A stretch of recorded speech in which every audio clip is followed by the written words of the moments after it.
ಎಲ್ಲರಿಗೂ ನಮಸ್ಕಾರ. ಪಾಲಕರೇ, ಯಾರೆಲ್ಲ ನಿಮ್ಮ ಮಕ್ಕಳಿಗೆ ನವೋದಯ ಪರೀಕ್ಷೆಯನ್ನು ಬರೆಸಲು ಇಚ್ಛಿಸಿದ್ದೀರಿ, ಯಾರೆಲ್ಲ ನಿಮ್ಮ ಮಕ್ಕಳನ್ನು ನವೋದಯ ಶಾಲೆಯಲ್ಲಿ ಓದಿಸಬೇಕು ಅಂತ ಬಯಸಿದ್ದೀರಿ, ಪಾಲಕರೇ, ಈಗಾಗಲೇ ನಮ್ಮ ನವಚೇತನ ನವೋದಯ ತರಬೇತಿ ಕೇಂದ್ರದಲ್ಲಿ ನವೋದಯಕ್ಕೆ ಸಂಬಂಧಪಟ್ಟಂತಹ ಕ್ಲಾಸಸ್ಗಳು ಪ್ರಾರಂಭವಾಗಿವೆ.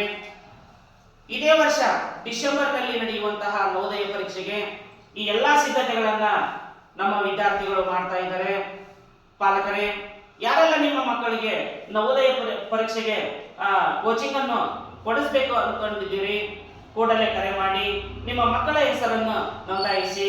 ನಿಮ್ಮ ಮಕ್ಕಳ ಯಶಸ್ಸಿಗೆ ನಮ್ಮ ನವಚೇತನ ನವೋದಯ ತರಬೇತಿ ಕೇಂದ್ರದಲ್ಲಿ ಮೊದಲ ಹೆಜ್ಜೆ ಹಾಗೆ ಆಗುತ್ತದೆ. ಮುಂದೆ ಒಂದು ದಿನ ನಿಮ್ಮ ಮಕ್ಕಳು ನಿಮ್ಮೆಲ್ಲರಿಗೂ ಒಂದು ಆಸ್ತಿ ಹಾಗೆ ಆಗುತ್ತಾರೆ ಅಂತ ಹೇಳ್ತಾ ನೋಡಿ, ಇವತ್ತು ನಾನು ಮೊದಲನೇ ಚಾಪ್ಟರ್ ತಂದಿದ್ದೀನಿ. ಅದು ಯಾವುದಪ್ಪ ಅಂತಂದ್ರೆ ಸ್ಥಾನ ಬೆಲೆ. ಯಾರೆಲ್ಲ ನಿಮ್ಮ ಮಕ್ಕಳಿಗೆ ಏನಂತಂದ್ರೆ ಮನೆಯಲ್ಲೇ ಕೂತು ನೀವು ಏನಂತಂದ್ರೆ ನನ್ನ ಕ್ಲಾಸಸ್ಗಳನ್ನ ವೀಕ್ಷಿಸಬಹುದು, ಇಲ್ಲ ಅಂತಂದ್ರೆ ನಮ್ಮ ನವಚೇತನದಲ್ಲಿ ಏನಂತಂದ್ರೆ ನಿಮಗೆ ಅವಕಾಶವಿರುತ್ತದೆ. ಬಂದು ಇಲ್ಲಿ ಏನಂತಂದ್ರೆ ನೀವು ನಿಮ್ಮ ಮಕ್ಕಳಿಗೆ ಕೋಚಿಂಗ್ ಅನ್ನು ಕೂಡ ಕೊಡಿಸಬಹುದು. ನೋಡಿ, ಇಲ್ಲಿ ನಾನು ಸ್ಥಾನ ಬೆಲೆ ಅಂತ ಒಂದು ಚಾಪ್ಟರ್ ಅನ್ನು ತಂದಿದ್ದೀನಿ.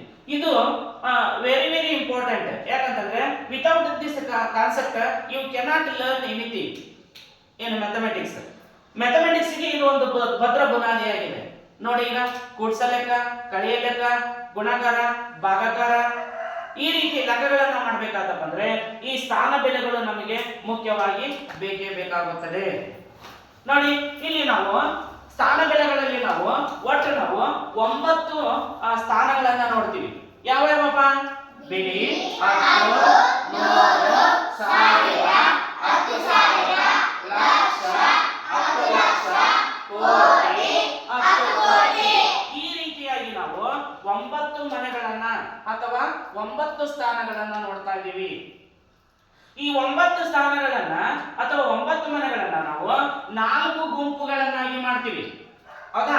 ಯಾವ್ಯಾವು? ಬಿಡಿ ಗುಂಪು, ಸಾವಿರ ಗುಂಪು, ಲಕ್ಷ ಗುಂಪು, ಕೋಟಿ ಗುಂಪು. ನೋಡಿ, ಬಿಡಿ ಗುಂಪನ್ನ ನಾವು 3 ಮನೆಗಳನ್ನ ತಗೊಂಡಿದ್ದೀವಿ. ಬಿಡಿ 10, 100 ಬಿಡಿ ಗುಂಪು, ಸಾವಿರ 10,000 ಸಾವಿರ ಗುಂಪು, ಲಕ್ಷ 10 ಲಕ್ಷ ಲಕ್ಷ ಗುಂಪು, ಕೋಟಿ 10 ಕೋಟಿ ಕೋಟಿ ಗುಂಪು. ಈ ರೀತಿಯಾಗಿ ಏನಪ್ಪಾ ಅಂತಂದ್ರೆ ನಾವು 4 ಗುಂಪುಗಳನ್ನಾಗಿ ನೋಡ್ತೀವಿ. ಹೌದಾ? 9 ಮನೆಗಳನ್ನ ತಗೊಂಡು ನಾವು 4 ಗುಂಪುಗಳನ್ನಾಗಿ ಮಾಡ್ತೀವಿ. ಈ 4 ಗುಂಪುಗಳು ನಮಗೆ ಇಂಪಾರ್ಟೆಂಟ್. ಹೌದಾ? ಪ್ರತಿಯೊಂದು ಅಂಕಿ ಸಂಖ್ಯೆಗಳನ್ನ ಓದುವಾಗ ನಾವು ಗುಂಪುವಾರ ಮಾಡಿಕೊಂಡು ನಾವು ಅಂಕಿ ಸಂಖ್ಯೆಗಳನ್ನ ಓದುವುದನ್ನ ನಾವು ಕಲ್ತಿದ್ದೇವೆ. ನೆಕ್ಸ್ಟ್ ನೋಡ್ರಿ, ನಾನು ಮುಂದಿನ ಕಾಲಮಿಗೆ ಬರ್ತೀನಿ. ಇಲ್ಲಿ ನೋಡ್ರಿ, ಇಲ್ಲಿ ಬಿಡಿ ಸ್ಥಾನದಲ್ಲಿ 1 ಇದೆ, 10ರ ಸ್ಥಾನದಲ್ಲಿ 10 ಇದೆ, 100ರ ಸ್ಥಾನದಲ್ಲಿ 100 ಇದೆ. ಇಲ್ಲಿ ನಾವು ಗಮನಿಸಬೇಕಾದದ್ದು ಏನಂದ್ರೆ ಬಿಡಿ ಸ್ಥಾನದಲ್ಲಿ 1 ಇದೆ, 10ರ ಸ್ಥಾನದಲ್ಲಿ ಆಟೋಮೆಟಿಕ್ ಆಗಿ ಎಷ್ಟು ಬಂದಿದೆ? 10 ಬಂದಿದೆ. ಅಂದ್ರೆ 1ರಿಂದ ಎಷ್ಟು ಜಾಸ್ತಿ ಆಯ್ತು? 1 ಇದ್ದಿದ್ದು 10 ಆಯ್ತು. ಅಂದ್ರೆ 10 ಪಟ್ಟು ಜಾಸ್ತಿ ಆಯ್ತು 10ರ ಸ್ಥಾನಕ್ಕೆ ಬಂದು. ನೆಕ್ಸ್ಟ್ 10 ಇದ್ದಿದ್ದು ಎಷ್ಟಾಯ್ತು? 100. ಅಂದ್ರೆ 10 ಪಟ್ಟು ಜಾಸ್ತಿ ಆದ್ರೆ ಎಷ್ಟಾಯ್ತು? 100 ಆಯ್ತು. 100 ಇದ್ದಿದ್ದು 10 ಪಟ್ಟು ಜಾಸ್ತಿ ಆದ್ರೆ ಏನಾಗುತ್ತೆ? 1000 ಇದ್ದಿದ್ದು 10 ಪಟ್ಟು ಜಾಸ್ತಿ ಆದ್ರೆ ಎಷ್ಟಾಯ್ತು? 10,000. ಈ ರೀತಿಯಾಗಿ ಏನಂತಂದ್ರೆ ನಾವು ಬಿಡಿ ಸ್ಥಾನದಿಂದ ಅಥವಾ ಬಲಗಡೆಯಿಂದ ಎಡಗಡೆ ಹೋದಂತೆಲ್ಲ ಸ್ಥಾನದ ಬೆಲೆ 10 ಪಟ್ಟು ಹೆಚ್ಚಾಗುತ್ತಾ ಹೋಗುತ್ತದೆ. ಹೌದಾ? ಇದು ಗಮನದಲ್ಲಿರಬೇಕು ನಮಗೆ. ಹೌದಾ? ನೆಕ್ಸ್ಟ್ ಈಗ ನೋಡ್ರಿ, ಇದೇ ಬಿಡಿ ಸ್ಥಾನದಲ್ಲಿ ಇನ್ನೊಂದು ಕಾಲಮ್ ಅಂತ ಓದಿ ನಾನು. ಇಲ್ಲಿ ನೋಡ್ರಿ, ಬಿಡಿ ಸ್ಥಾನದಲ್ಲಿ 1ರಿಂದ ಎಷ್ಟರವರೆಗೂ ಬರೀಬಹುದು ನಾವು? 9ರವರೆಗೆ ಅಂಕಿಗಳನ್ನ ಬರೀಬಹುದು ನಾವು. ನೋಡ್ರಿ, ಬಿಡಿ ಸ್ಥಾನದಲ್ಲಿ 1ರಿಂದ 9ರವರೆಗೂ ಅಂಕಿಗಳನ್ನ ಬರೆಯುವ ಹಕ್ಕನ್ನು ಮಾತ್ರ ನಾವು ಹೊಂದಿರುತ್ತೇವೆ. ಹೌದಾ? ನೆಕ್ಸ್ಟ್ ಏನಾಗುತ್ತಾ ನೋಡ್ರಿ, 9 ಆದ ತಕ್ಷಣ 10 ಆಗುತ್ತೆ. 10 ಎಲ್ಲಿ ಬರಬಹುದು? 10ರ ಸ್ಥಾನದಲ್ಲಿ. ಇಲ್ಲಿ 10ರಿಂದ ನಾವು ಎಲ್ಲಿವರೆಗೂ ಬರೀಬಹುದು? 99. 10ರಿಂದ 99 ನಾವು 10ರ ಸ್ಥಾನದಲ್ಲಿ ಮಾತ್ರ ಬರೀಬೇಕು. ಯಾಕಪ್ಪ ಅಂತಂದ್ರೆ ಇಲ್ಲಿ 10ರ ಸ್ಥಾನದಲ್ಲಿ 2 ಅಂಕಿಗಳನ್ನ ಮಾತ್ರ ಇಡಿಸ್ತವೆ ಇಲ್ಲಿ. ಹೌದಾ? ಯಾವುದು? 99ರವರೆಗೂ. ಹೌದಾ? ನೆಕ್ಸ್ಟ್ 100 ಬರ್ತಾ 100 ಅಂದ್ರೆ 100ಕ್ಕೆ ಜಿಗಿದು ಬಿಡ್ತಿಲ್ಲ. 100ರ ಸ್ಥಾನದಲ್ಲಿ ಇಲ್ಲಿ 100ರಿಂದ ಎಲ್ಲಿವರೆಗೂ ಬರೀಬಹುದು ನಾವು? 999ರವರೆಗೂ ನಾವು ಬರೀಬಹುದು. ಹೌದಾ? ಈ ರೀತಿಯಾಗಿ ಏನಂತಂದ್ರೆ ನಾವು ನಾವು ಸ್ಥಾನ ಬೆಲೆಗಳನ್ನ ನಾವು ನೋಡ್ತಾ ಹೋಗ್ತೀವಿ. ಅರ್ಥ ಆಯ್ತಾ? ನೆಕ್ಸ್ಟ್ ಈ ಕಡೆ ಇನ್ನೊಂದು ನಾನು ಪಾಯಿಂಟ್ ಅನ್ನ ಬರೆದಿದ್ದೀನಿ. ಯಾವ್ದು ನೋಡ್ರಿ, ದಶಮಾಂಶ ಸಂಖ್ಯೆಗಳನ್ನ ಬರೆದಿದ್ದೀನಿ ನಾನು, ದಶಮಾಂಶ ಸ್ಥಾನವನ್ನ ಬರೆದಿದ್ದೀನಿ ನಾನು. ನೋಡ್ರಿ ಇಲ್ಲಿ ಬಿಡಿ ಆದ್ಮೇಲೆ ಬಲಗಡೆ ಬರುವಂತದ್ದು ಏನಂದ್ರೆ ಬಿಂದು. ಹೌದಾ? ಬಿಂದು. ಇದಕ್ಕೆ ಏನಂತ ಕರಿತೀವಿ ನಾವು? ಬಿಂದು. ಹೌದಾ? ಇನ್ನೊಂದ್ ಹೆಸರು ಏನಂತ ಕರಿತೀವಿ ನಾವು ಇದಕ್ಕ? ಪಾಯಿಂಟ್. ಹೌದಾ? ಇನ್ನೊಂದ್ ಹೆಸರು ಏನಂತ ಕರಿತೀವಿ ಇದಕ್ಕ? ಚುಕ್ಕಿ ಅಂತ ಕರಿತೀವಿ. ಹೌದಾ? ಬೇರೆ ಬೇರೆ ಭಾಗದಲ್ಲಿ ಬೇರೆ ಬೇರೆ ಒಂದು ಶಬ್ದವನ್ನ ತಗೊಂಡು ನಾವು ಬಳಸ್ತಾ ಹೋಗ್ತೀವಿ. ನೋಡಿ, ಬಿಂದು ಆದ ನಂತರ, ಹೌದಾ, ಪಾಯಿಂಟ್ ಆದ ನಂತರ ದಶಮಾಂಶ ಸ್ಥಾನಗಳ ಹೆಸರುಗಳನ್ನ ಬರೆದಿದ್ದೀನಿ ನಾನು. ನೋಡ್ರಿ, ಫಸ್ಟ್ನೇದು ಯಾವ್ದೈತಿ? ದಶಾಂಶ. ಎರಡನೇದು ಶತಾಂಶ. ಮೂರನೇದು ಸಹಸ್ರಾಂಶ. ನೋಡ್ರಿ, ದಶಾಂಶ ನೋಡ್ರಿ, ಇಲ್ಲಿ ಬಿಡಿ ಸ್ಥಾನದಿಂದ ಎಡಗಡೆ ಹೋದಂತೆಲ್ಲ, ಹೌದಾ, ಬಿಡಿ ಸ್ಥಾನದಿಂದ ಎಡಗಡೆ ಹೋದಂತೆಲ್ಲ ಎಷ್ಟು ನೋಡ್ರಿ 10 ಪಟ್ಟು ಜಾಸ್ತಿ ಆಗುತ್ತಾ ಹೋಗುತ್ತದೆ. ಇಲ್ಲಿ ದಶಮಾಂಶ ಸ್ಥಾನದಿಂದ ಬಲಗಡೆ ಹೋದಂತೆಲ್ಲ 10 ಪಟ್ಟು ಕಡಿಮೆ ಆಗುತ್ತದೆ. ಆ 10 ಪಟ್ಟು ಕಡಿಮೆ ಆಗುವುದನ್ನ ನಾವು ಹೇಗೆ ಬರ್ತೀವಿ? 1 ದತ್ತಾಂಶ. ಈ 1 ದತ್ತಾಂಶ 10 ಪಟ್ಟು ಇನ್ನು ಕಡಿಮೆ ಅಂತ, ಇದ್ರ 10 ಪಟ್ಟು ಕಡಿಮೆ ಆಗುತ್ತಂದ್ರೆ 100 100 10 ಪಟ್ಟು ಕಡಿಮೆ ಅಂತಂದ್ರೆ 1000. ಎಷ್ಟು ಜನಕ್ಕೆ ಅರ್ಥ ಆಯ್ತು? Very good. ನೆಕ್ಸ್ಟ್ ನೋಡ್ರಿ, ನೆಕ್ಸ್ಟ್ ಕಾಲಮ್ ಅಲ್ಲಿ ನೋಡ್ರಿ, ದಶಮಾಂಶ ಯಾವುದು? ಭಿನ್ನರಾಶಿಯನ್ನು ಇನ್ನೊಂದು ರೂಪವಾಗಿ ಬರೆಯುವುದನ್ನೇ ಏನಂತ ಕರಿತೀವಿ ನಾವು? ದಶಾಂಶ. ದಶಮಾಂಶ ಪದ್ಧತಿ ಅಂತ ಕರಿತೀವಿ ನಾವು. 1 ದತ್ತಾಂಶವನ್ನು ಹೆಂಗ್ ಬರೆಯೋದು ನಾವು? 0.1. ಸರ್ ಹೆಂಗ ಸರ್? ನೋಡ್ರಿ, 1 ಡಿವೈಡೆಡ್ ಬೈ 10 ಆಯ್ತಾ? ನೋಡ್ರಿ 1 ಡಿವೈಡೆಡ್ ಬೈ ಎಷ್ಟು? 10. ಅಂದ್ರೆ 10ರಿಂದ 1 ಭಾಗಿಸ್ಬೇಕು. 10ದಿಂದ 0 ಕೊಟ್ಟು ಪಾಯಿಂಟ್ ಕೊಟ್ಟೇನು? 0. 10 ಒಂದ್ಲೆ 10 ಅಂದ್ರೆ ಎಷ್ಟು ಬಂತು? 0.1. ಹೌದಾ? ಭಿನ್ನ ರಾಶಿಯನ್ನ ಇನ್ನೊಂದು ರೂಪದಲ್ಲಿ ಬರೆಯುವುದನ್ನ ಏನಂತ ಕರಿತೀವಿ ನಾವು? ದಶಮಾಂಶ ರೂಪ ಅಂತ ಕರಿತೀವಿ. ಹೌದಾ? 0.1 ಇದು 10 ಪಟ್ಟು ಕಡಿಮೆ ಆಗುತ್ತಂದ್ರೆ 0.01. ಇದು 10 ಪಟ್ಟು ಕಡಿಮೆ ಆಗುತ್ತಂದ್ರೆ 0.001. ಹೌದಾ?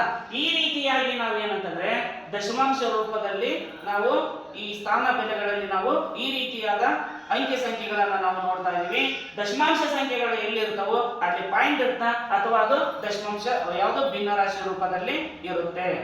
ಎಲ್ಲರಿಗೂ ಅರ್ಥ ಆಗುತ್ತಾ? ನೋಡಿ, ನೆಕ್ಸ್ಟ್ ನೋಡ್ರಿ, ಈಗ ಇಲ್ಲಿ ಕೊನೆಯದಾಗಿ ಒಂದು ಕಾಲಮ್ ಅನ್ನು ಬರೆದಿದ್ದೆ ನಾನು. ಹೌದಾ? ನೋಡ್ರಿ, ಈಗ ಬಿಡಿ ಸ್ಥಾನದಲ್ಲಿ ಎಷ್ಟಿದೆ? 5. 10 ಸ್ಥಾನದಲ್ಲಿ 8. 100 ಸ್ಥಾನದಲ್ಲಿ 1. 1000 ಸ್ಥಾನದಲ್ಲಿ 2. 10,000 ಸ್ಥಾನದಲ್ಲಿ 5. ಲಕ್ಷ ಸ್ಥಾನದಲ್ಲಿ 3. 10 ಲಕ್ಷ ಸ್ಥಾನದಲ್ಲಿ 1. ಕೋಟಿ ಸ್ಥಾನದಲ್ಲಿ 4. 10 ಕೋಟಿ ಸ್ಥಾನದಲ್ಲಿ 2. ಇಲ್ಲಿ ದಶಮಾಂಶ ಸ್ಥಾನದಲ್ಲಿ 2.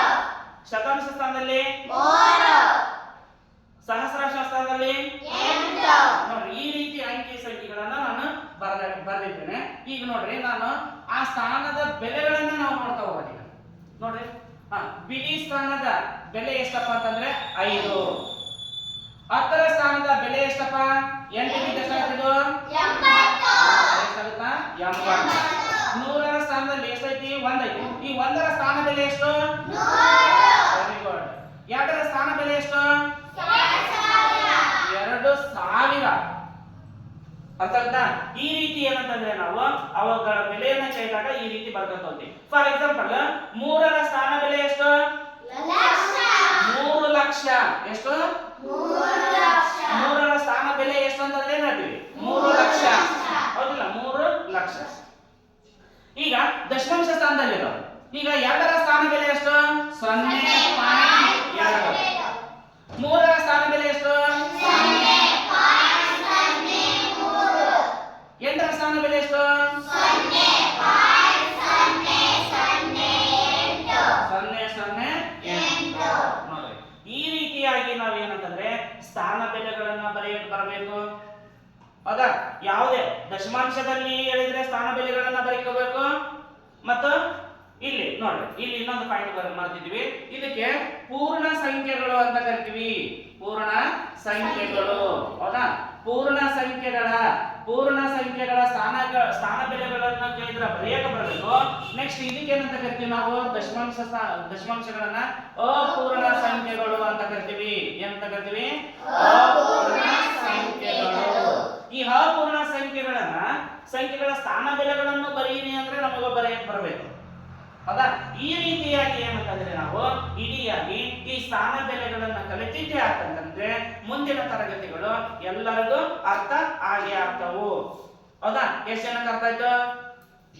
ಓಕೆ. ಹಾಗಾದ್ರೆ ಮುಂದಿನ ಕ್ಲಾಸಸ್ ಅಲ್ಲಿ ಮತ್ತೆ ಭೇಟಿ ಆಗೋಣ. ಎಲ್ಲರಿಗೂ ಗುಡ್ ಲಕ್. ಎಲ್ಲರೂ ಇದನ್ನ ಹಚ್ಕೊಂಡು